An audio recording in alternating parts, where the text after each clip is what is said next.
2014 నుంచి 2019 వరకు మద్యం సిండికేట్ మొత్తం తెలుగుదేశం పార్టీ నాయకుల చేతుల్లోనే ఉంది.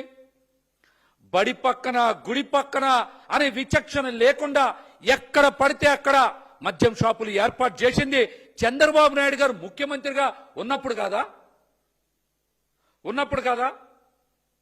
ఆయన 2014 నుంచి 19 వరకు 4380 మద్యం దుకాణాలకి అధికారంగా అనుమతిస్తే ఆ మద్యం షాపులతో పాటు పర్మిట్ రూములతో పేరుతో మరొక 4380 అనధికార బార్లను తెరిపించింది చంద్రబాబు నాయుడు గారు అధికారంలో ఉన్నప్పుడు కాదా?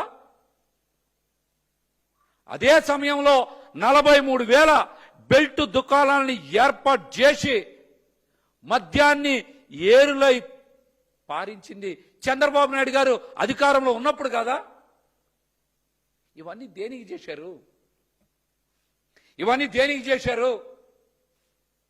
ప్రజల ఆరోగ్యాన్ని మెరుగుపరచడానికా?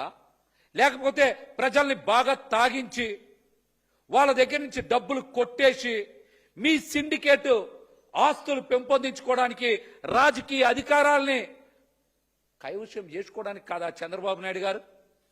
వీటికి సమాధానం చెప్పండి మీరు.